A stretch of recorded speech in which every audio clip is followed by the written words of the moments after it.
Terima kasih saudara Anda masih bersama kami. Menjelang pemilu 2024, beberapa pihak memiliki peran penting dalam menjaga kestabilan situasi. Lalu bagaimana dengan Civitas Akademika? Bolehkah Civitas Akademika berpihak pada salah satu pasangan calon presiden? Untuk itu mari kita simak perbincangan rekan kami Andreas Yulianto bersama tim surat yang sedang berada di salah satu kampus swasta di Kabupaten Kudus. Kita ketahui bahwa pada tahun 1970-an akhir atau menjelang awal dekade 1980-an ada sebuah kebijakan yang menormalisasi kehidupan kampus yang disebut dengan NKK, BKK, normalisasi kehidupan kampus dan Badan Koordinasi Kemahasiswaan. Tujuan dari adanya NKK BKK kurang lebihnya dinilai pada waktu itu yang menjadi salah satu sejarah kelam dalam dunia perguruan tinggi Indonesia adalah untuk membungkam atau menutup pintu ekspresi kebebasan dan pintu ekspresi kekritisan para mahasiswa pada saat itu. Tetapi zaman sudah berubah, segala sesuatunya sudah berubah.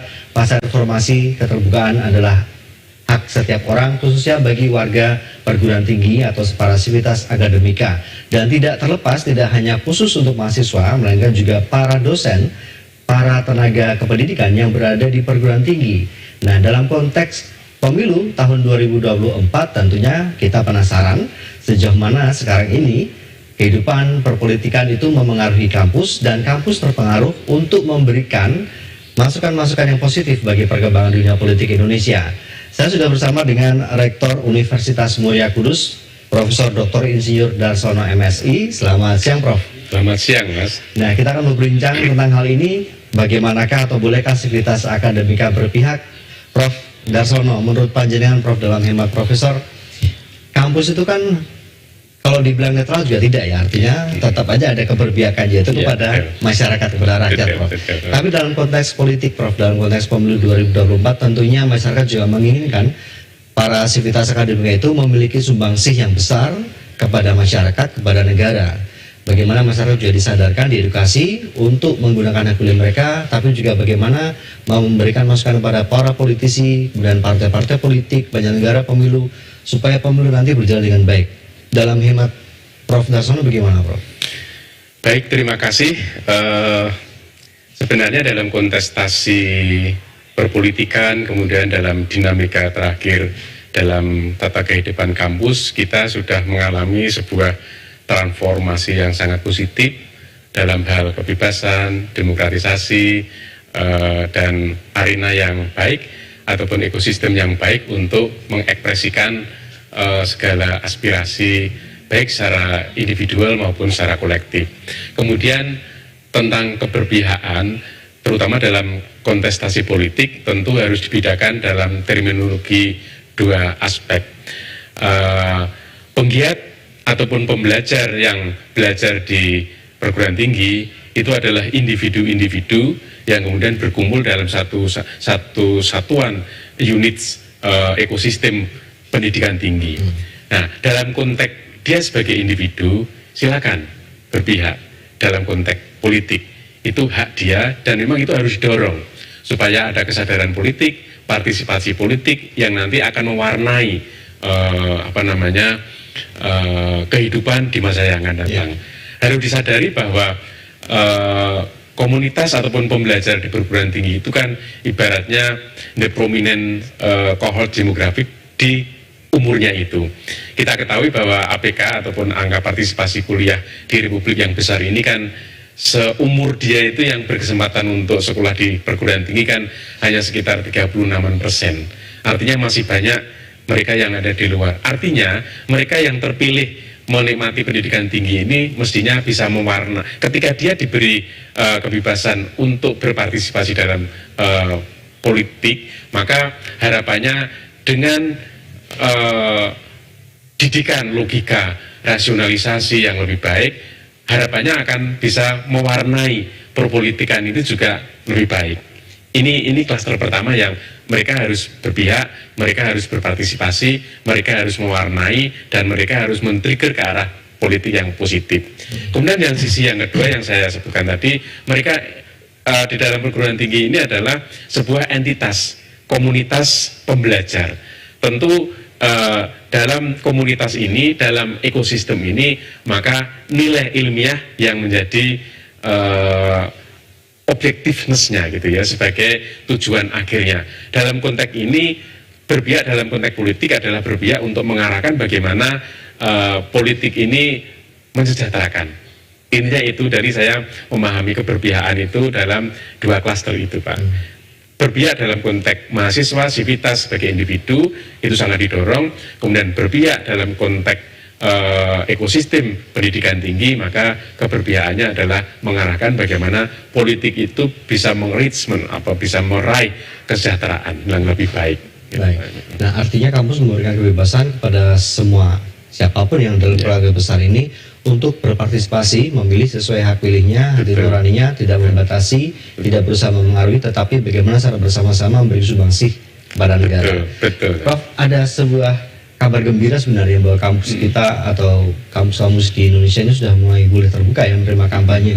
Kalau dalam pendapat Profesor, apakah itu memang diperlukan atau kalaupun itu dilakukan, artinya ada kampanye, bagaimana kemudian bisa mengatur netralitasnya? Kalau misalnya kampanye pilpres yang paling gampang lah ya, 3 orang atau 3 pasangan itu kan harus 3-3-nya hadir, tapi juga ada pilihan bahwa kampus juga boleh tidak mengundang mereka. Nah, ya.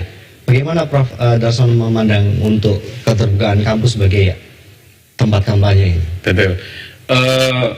Supaya nanti berbaseline pada legislasi, saya barusan membaca mentris aturan KPU yang terbaru bahwa salah satu arena kampanye yang diperbolehkan nanti adalah di dunia pendidikan, tapi dengan syarat harus ada izin dari penanggung jawab pendidikan itu.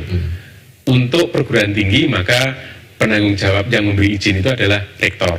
Nah, dalam hal ini adalah sebenarnya merupakan tindak lanjut dari preferensi yang awal tadi, memberikan arena yang sebesar-besarnya, maka instrumentasi membuka arena kampanye di perguruan tinggi, saya kira ini menjadi opportunity yang positif. Tentu di dalam hal ini ada aturan-aturan yang harus diindahkan.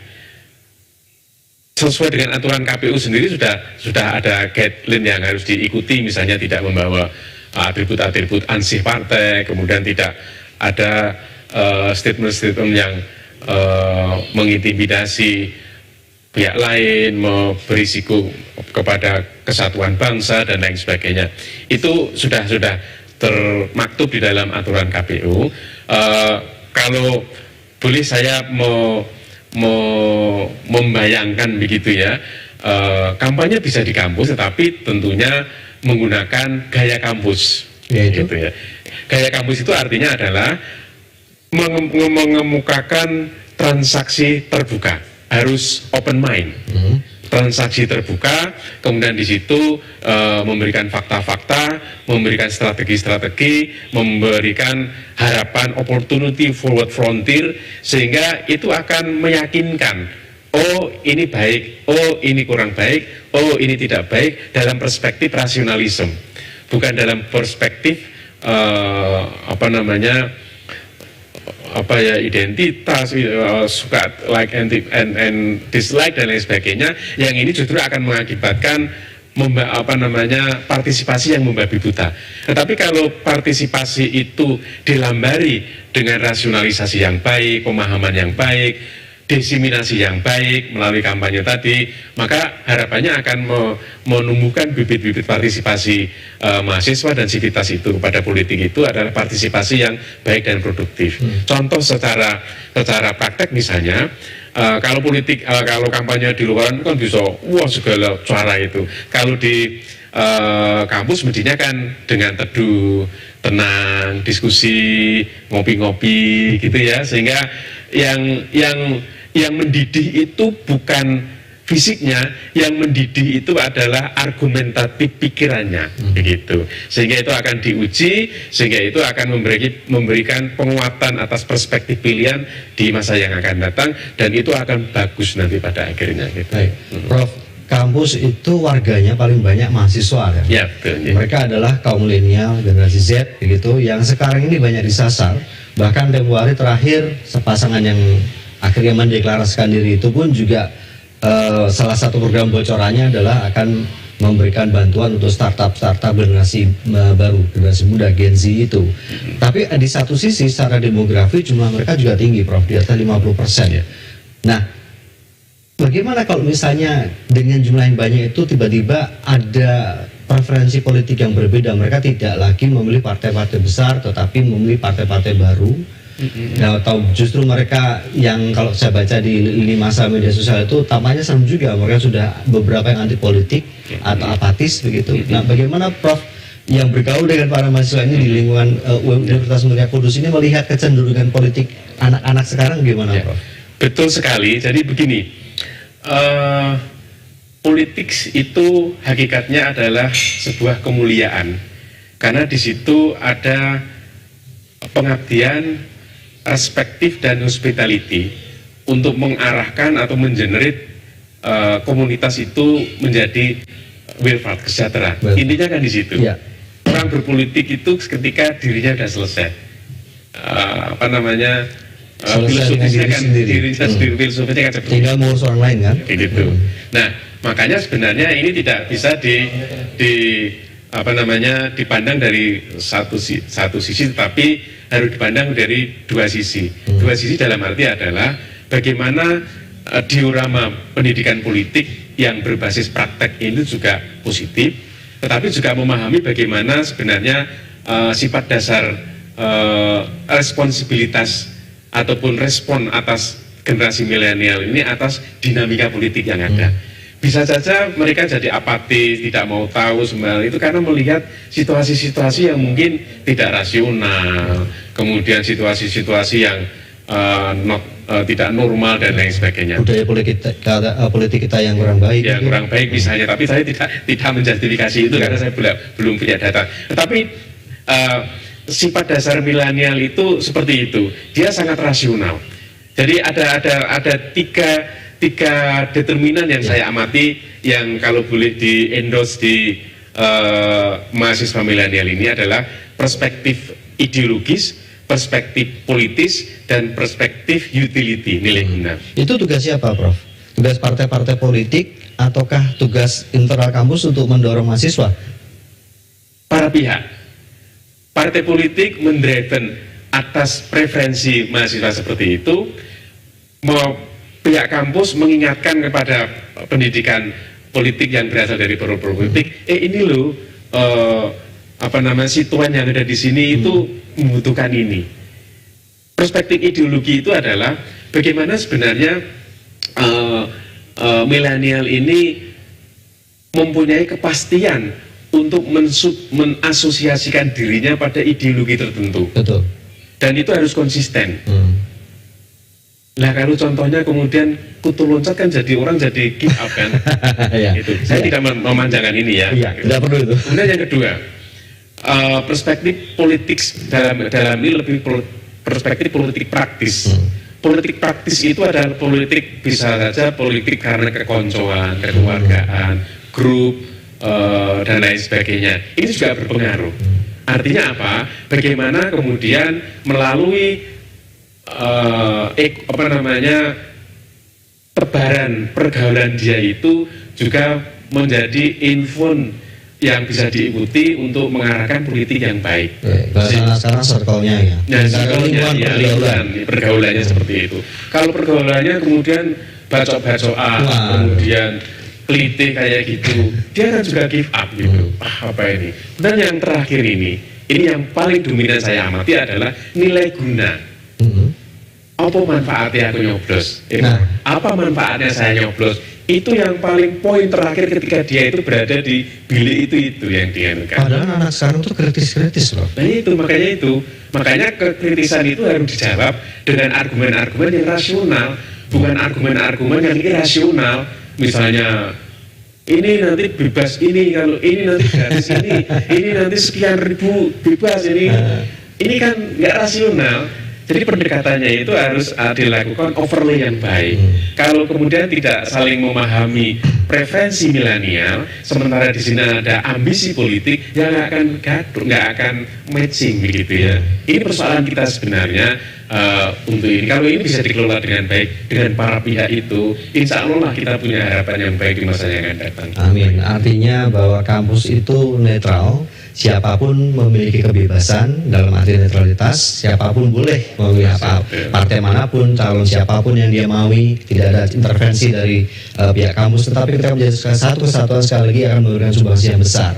Tapi di poin akhirnya Prof, kita kan kemudian dihadapkan pada kenyataan bahwa tugas dari para pihak untuk membimbing generasi Z ini, para mahasiswa yang banyak menjadi sasaran tembak untuk vote getter ini, para vote getter itu harus mengetahui kenapa saya harus mencoblos di bilik suara. Baik, terima kasih Prof. Rektor UMK Prof. Darsono untuk perbincangan kita hari ini. Satu hal sekali lagi Prof, mungkin bisa singkat disampaikan empasisnya apa Prof dari netralitas atau bolehkah sivitas akademika itu berpihak? Silakan sivitas akademika berpihak dan itu menjadi sintak yang melekat pada hak dia. Tetapi harus bisa membedakan antara sintak hak yang melekat pada diri dia dan juga sintak hak kolektif yang ada di kampus, sehingga supaya di situ ada harmonisasi yang baik, sehingga tidak mencampur adukan antara sintak hak yang melekat di pribadi itu kemudian mengharu biru kampus. Itu sudah tidak sehat. Ya, maka bagaimana dia, istilah Jawanya itu empan papan itu menjadi sesuatu yang harmoni yang bagus gitu kan. Matur, terima kasih Rektor Universitas Mulia Kudus Profesor Dr. Insinyur Darsono MSI. Dan saudara, kita lanjutkan informasi dalam Suara Rakyat.